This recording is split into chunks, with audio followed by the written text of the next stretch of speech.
तीन दीवारी का ससुराल। प्रिया का परिवार नया नया आनंद विहार में शिफ्ट हुआ था। भगवान करे ये नया घर हमारी बेटी के लिए शुभ साबित हो जाए। मेरे पुश्तैनी घर में ही आपकी बेटी 24 साल की हुई है। भली चंगी है ना। आप भी तो वहीं ब्याह कर आई थी, किसे क्या हो गया?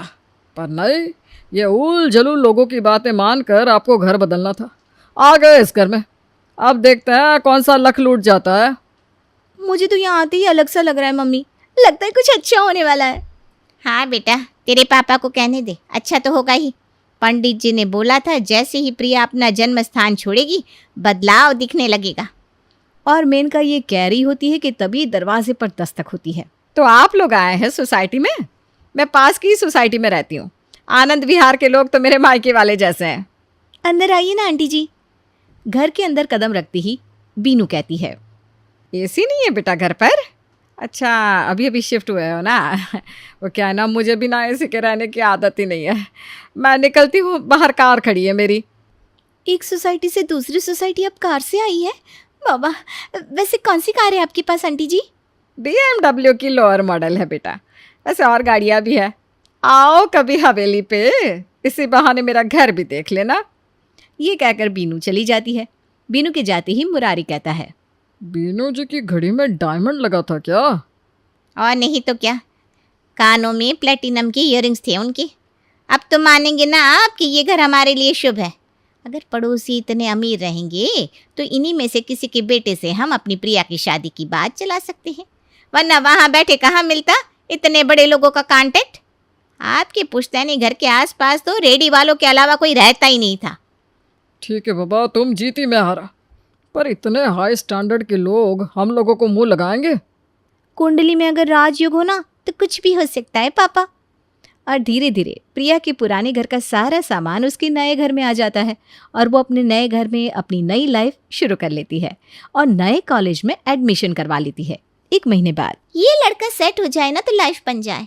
क्या रहन सहन, क्या लाइफस्टाइल, उफ। एक ये है जो खुद की गाड़ी में आता है और एक हमें जो टैक्सी से आते हैं। तू तो इसे जानती होगी ना प्रिया, ये विकी है, तेरी सोसाइटी के पास वाले सोसाइटी में ही तो रहता है। इसकी बड़ी सी हवेली है क्या? अरे वाह, बिल्कुल सही समझी तू। पूरी सोसाइटी में सबसे बड़ा घर इन्हीं लोगों का है। हर रोज़ अलग अलग गाड़ी लेकर आता है। माना फरारी नहीं चला रहा है, पर 25-30 लाख की गाड़ी भी कोई सस्ती नहीं होती। बगल में छोरा और गांव में ढिंडोरा। अब समझ में आया पंडित जी ने घर बदलने की बात क्यों कही थी। प्रिया घर जाकर अपनी माँ को विक्की के बारे में बताती है। बीनू का बेटा तेरे ही कॉलेज में पढ़ता है। ये तो भगवान का सीधा सीधा संकेत है बेटी। तू मानेगी नहीं, आज सुबह ही पंडित जी ने मुझे कहा था कि कोई गुड न्यूज़ मिलेगी। देखो मिल भी गई। पर ये नहीं पता कि विक्की बीनू का अपना बेटा है या कोई और। आजकल ना मालिक की गाड़ी लेकर नौकर भी हवा में उड़ने लगते हैं। पर अगर ये बेटा निकला तब तो ये बहुत अच्छा मौका है। लक्ष्मी खुद तिलक लगा रही है। बगल में ही तेरी शादी हो जाएगी, 2 कदम में तेरा ससुराल होगा। तो जब भी मुझे अकेलापन महसूस होगा मैं तेरे पास आ जाऊंगी। हमने तो अपनी सारी संपत्ति बेच कर ये फ्लैट लिया है और उन लोगों के पास तो खुद का बंगला है, इतनी सारी गाड़ियाँ। ये लड़का अगर हाथ में आ गया ना बेटा, तब तो तेरा भविष्य सेट है। और विक्की को अपना दोस्त बनाने की होड़ में लग जाती है प्रिया जी। एक रोज कैंटीन में विक्की को देखते ही प्रिया उसके सामने जाकर बैठ जाती है। हाय विक्की, पहचाना? और जैसे ही प्रिया ये कहती है उसका फ़ोन बज जाता है। 1 सेकंड, मुझे कॉल आ रही है। हाँ शर्मा जी, 1 करोड़ की डील है, कोई 1 अरब की नहीं है, आप टेंशन मत लीजिए। 10 लाख का प्रॉफिट निकल जाएगा, मैं निकलवा दूंगा, ट्रस्ट में। आप पैसे डाल दीजिए। अच्छा, मैं बाद में बात करता हूँ, कॉलेज में हो ना फ़िलहाल। ओहो, तुम इन्वेस्ट भी करवाती हो? मेरी खुद की कंपनी है जिसमें लोग इन्वेस्ट करते हैं, मैं उन्हें एडवाइस करता हूँ। Just a financial advisor. वैसे तो मुझे कॉलेज में आने की ज़रूरत नहीं है, खुद का बिज़नेस है जो अच्छा चल रहा है। पर मैं घर के बिज़नेस से कुछ अलग करना चाहता हूँ। बाय द वे, मैंने तुम्हें पहचाना नहीं। पहचाने का भी कैसे? अपनी गाड़ी का शीशा नीचा करे तब तो उसे हम जैसे लोग दिखाई दे। हाँ, नहीं देखा होगा। वैसे मैंने भी तुम्हें कहाँ देखा है। वो तो मेरी एक फ्रेंड बता रही थी कि तुम मेरी पास वाली सोसाइटी में रहते हो। सो वी आर नेबर्स, और मैं तो तुम्हारी मम्मी से मिल भी चुकी हूँ। रियली? उस हिसाब से तो अब तक हमें फ्रेंड्स बन जाना चाहिए था। तो आओ कभी घर। और फिर विक्की का फ़ोन बज जाता है। अच्छा, मैं तुमसे बाद में बात करता हूँ प्रिया, एक क्लाइंट की कॉल आ रही है, I am really sorry. Vicky की ऐसी हरकतों से तो प्रिया को पक्का विश्वास हो जाता है कि विक्की बीनू का अपना ही बेटा है। अब वो हर रोज़ क्लासरूम में विक्की के बाजू में ही बैठती। विक्की भी उसे बहुत अच्छी ट्रीटमेंट देने लगता है और दोनों बहुत अच्छे दोस्त बन जाते हैं। एक बात बताओ विकी, तुम्हारी मम्मी मेरे घर आ जाती है, तुम मेरे घर आ जाते हो, पर जब भी हम तुम्हारे घर आने वाले होते हैं तुम लोग कहीं और कैसे चले जाते हो? मुझे तो खुद बुरा लगता है प्रिया, पर मैं क्या बताऊँ, इतना बड़ा बिजनेस है मेरा कि कभी मम्मी को देखना पड़ता है, कभी पापा को, कभी मुझे। हम 3 लोग ही तो हैं घर पर। अब किसी बाहर वाले पर तो बिजनेस छोड़ नहीं सकते। वैसे जो भी लड़की मेरे घर आएगी उसे ये टेंशन तो फेस करनी ही पड़ेगी, क्योंकि हमारी एक नई फैक्ट्री बन रही है, उससे तो उस लड़की को ही संभालना होगा। वैसे मम्मी मेरी शादी की बात कर रही है तो मैंने तो कह दिया, बायोडेटा में ये स्पेशली मेंशन करना कि वही लड़की कांटेक्ट करे जो मेरे बिजनेस को संभाल ले, मेरा हाथ बटा सके। ये तो हर भी अच्छी बात है। वैसे इत्तेफाक देखो, मेरे घर वाले भी मेरी शादी की बात कर रहे हैं, पर मेरी ऐसी कोई प्रेफरेंस नहीं है, जो भी मिलेगा मुझे तो चलेगा। तुम्हें चाहिए एक लड़का और तुम्हें चाहिए एक लड़की, तो तुम दोनों एक दूसरे को क्यों नहीं डेट कर लेते? अब नैना, पागल है क्या तू, कुछ भी बोलती है।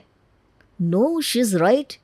इनफैक्ट मैं भी तुम्हें यही कहना चाहता था कि मुझे लगता है हम दोनों बहुत अच्छी तरह वाइब कर पाते हैं। हमें एक दूसरे को जानने की और कोशिश करनी चाहिए। हो सकता है हम दोनों एक दूसरे के लिए ही बने हो। और विक्की और प्रिया डेट करना शुरू कर देते हैं। धीरे धीरे प्रिया को विक्की से प्यार हो जाता है और विक्की को प्रिया से।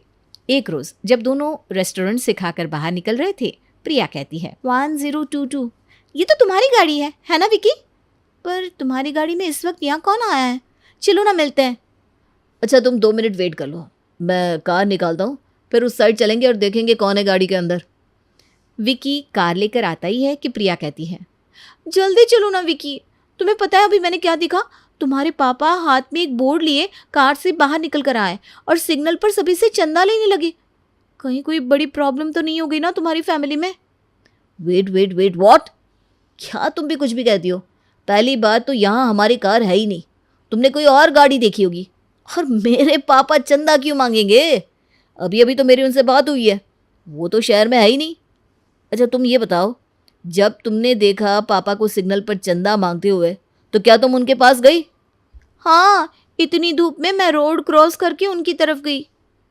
ओके। तुम जब वहाँ पर गई तो वहाँ पापा थे? नहीं थे तो नहीं। देखा, मेरा शक सही निकला। मुझे लगा ही था धूप के कारण तुम्हें हेलुसिनेशन हो रहा होगा। तुम कार के अंदर आ जाओ, बाहर बहुत धूप है, एसी में बैठो और नींबू पानी पियो, फिर तुम्हें सब कुछ सही दिखने लगेगा और तुम्हारे सारे भ्रम दूर हो जाएंगे। विक्की इसी तरह प्रिया का ख्याल रखता, उसे कॉलेज ले जाता, कॉलेज से वापस घर लाता, घुमाता फिराता। प्रिया की सारी जिम्मेदारियां विक्की ने ले ली थी।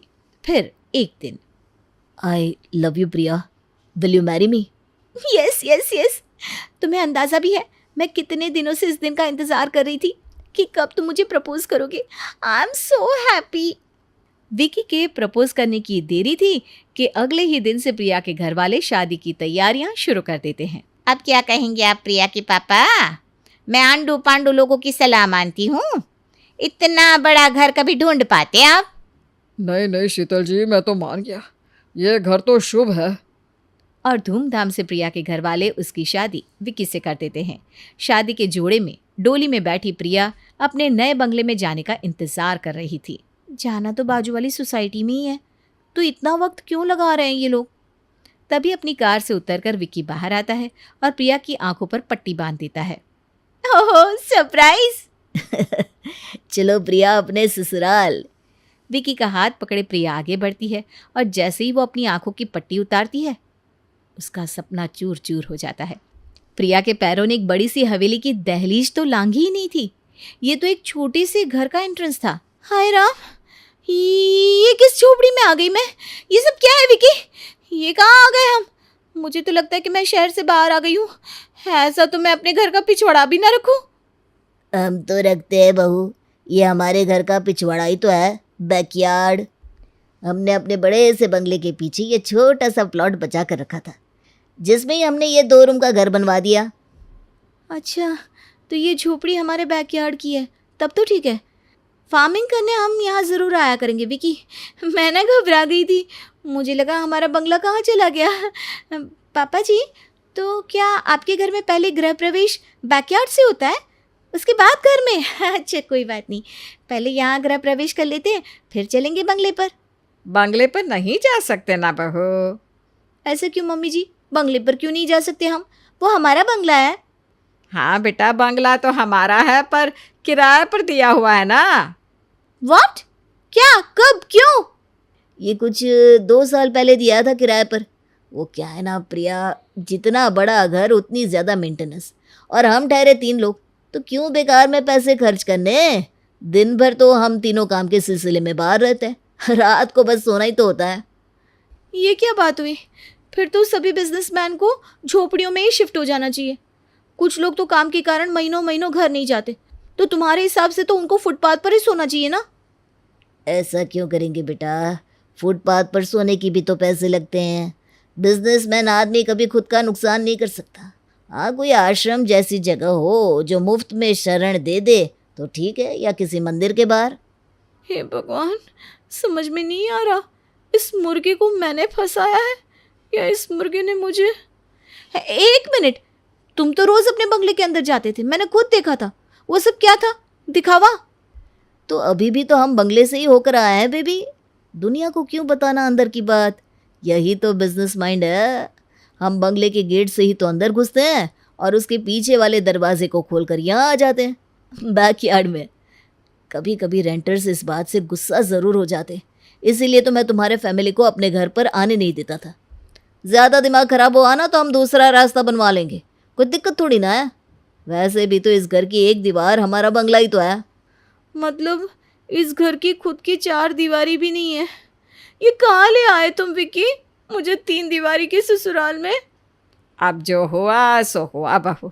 चल अब अपने घर के अंदर आ जा बेटा, रात बहुत हो चुकी है, जल्दी सोएंगे तब तो कल सुबह जल्दी काम पर निकलेंगे सभी। प्रिया आगे मुड़कर अपने कमरे की ओर जाने लगती है कि बीनू कहती है, ला अपने गहने मुझे दे दे, मैं छुपा कर रख दूंगी, वरना आजकल ज़माने का भरोसा नहीं है ना। अभी तो मैं शादी होकर आई हूँ मम्मी जी, नई दुल्हन का श्रृंगार ही तो सब कुछ होता है, और अभी मैं ये खोल दूँ? अरे घर में तुझे कौन ही देख रहा है बेटा, किसके लिए गहने पहनने हैं तुझे? विक्की के लिए हैं? कितने दिनों से तो देख रहा है ये तुझे, अब और क्या देखेगा? और तू इतनी गर्मी में घर पर गहने पहन कर बैठेगी तो पसीने से गहनों का रंग फीका पड़ जाएगा। फिर जब तुझे किसी अच्छे फंक्शन में इन गहनों को पहनने की ज़रूरत पड़ेगी तो फिर से पॉलिश करवाना पड़ेगा, उसमें भी तो पैसे जाएंगे ना बेटा। फिर आप जो हर वक्त ये डायमंड की घड़ी और ये प्लेटिनम की ईयरिंग्स पहनी रहती है वो?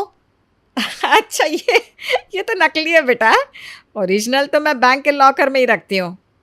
प्रिया अपने सारे गहने उतार कर अपनी सास को पकड़ा देती है और आगे जाने लगती है कि फिर बीनू कहती है, सोने जा रही है बहू? विक्की तो हमारा बिना एसी के ही सो जाता है, पर तू तो एसी चलाएगी ही, और तेरे पापा जी भी एसी के बिना सोते नहीं। 2 जगह एसी चलाने से अच्छा है कि हम चारों मिलकर हॉल में ही सो जाते हैं। एक ही जगह एसी चलेगी तो बेकार में पैसे भी बर्बाद नहीं होंगे। बाप रे मम्मी, मान गए आपके बिजनेसमैन माइंडसेट को। ज़्यादा एसी चलेगी नहीं तो बिजली का बिल ज़्यादा आएगा नहीं, और ज़्यादा ना चलने के कारण एसी की लाइफ भी बढ़ेगी। उफ मम्मी, यू आर ग्रेट।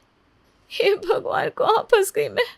छोड़ो, जो भी है, सिर्फ रात ही तो काटनी है, दिन भर तो फिर मैं अपने खुद की फैक्ट्री में एसी चलाकर घूमने वाली हूँ, और वहीं पर कुर्सी पर दिन बिता दूंगी। आराम से खाना मंगवाऊंगी बाहर से, कोई फिक्र नहीं। अगली सुबह ठीक 9 बजे सभी तैयार होकर अपनी अपनी कार लेकर निकलने लगते हैं। तो जाना कहाँ है मुझे, कहाँ है फैक्ट्री? तू मेरी गाड़ी के पीछे आना बेटा, और देखना मैं क्या करता हूँ। उसके बाद मैं बता दूंगा कि तुझे कहाँ जाना है और क्या करना है। और प्रिया अपने ससुर जी के पीछे जाना शुरू करती है और एक मॉल के बाहर अपनी कार रोककर सुभाष बाहर आता है और रेडी पर जाकर कहता है, सब्जी ले लो, प्याज ले लो, ताज़ी ताज़ी सब्जियाँ। आइए बहन जी, आइए आइए। क्या भैया, घर पे शादी है बोलकर 2 दिन रेडी नहीं लगाई आपने, बहुत दिक्कत हो गई हमें। दीदी, बेटे की शादी थी ना, जाइए जाकर मिल लीजिए। बिग बाजार के बाहर ही कार क्लीनिंग करता होगा। ये सब सुनकर प्रिया के तो तोते उड़ जाते हैं। वो अपनी माँ को कॉल लगाती है। ये कहाँ फंसा दिया मम्मी तुमने मुझे। इन लोगों ने पैसे बचा बचा कर पैसे इकट्ठे किए हैं। गाड़ी भी कुछ देर अपने पास रखते हैं, बाकी टाइम भाड़े पर लगा देते हैं। मेरा पति गाड़ी साफ करता है, मेरा ससुर रेडी लगाता है। मुझे लगता है मेरी सास कभी मुझे सड़क पर भीख मांगती हुई ना दिख जाए। ये कैसा बिजनेस मम्मी? अगर जीरो इन्वेस्टमेंट लगेगी तो क्या ये लोग भीख मांगने लगेंगे? ऐसा काम करके मुझे अमीर नहीं बनना भाई। मैं घर वापस आ रही हूँ। कहाँ आ रही है तू? हाँ, हम तो वापस शिफ्ट हो गए बेटा अपने पुश्तैनी घर में। वो पंडित जी से बात हुई थी तो उन्होंने कहा गलती से उन्होंने तेरी जगह किसी और की कुंडली देख ली थी। हमें तो घर नहीं बदलना चाहिए था। और ऐसे ना बात बात पर घर आने की बात नहीं करते बेटा। शादी के बाद तो जो कुछ हाथ लगे उसे ही किस्मत मानकर आगे बढ़ना पड़ता है। ये सुनते ही प्रिया तो अपना सर पीट लेती है। इतनी झंझट, इतनी जद्दोजहद जिस कारण थी वो भी गलत निकली। और हवेली के सपने देखने वाले प्रिया जी, हाय, उनके हाथ लगा तो 3 दीवार का ससुराल।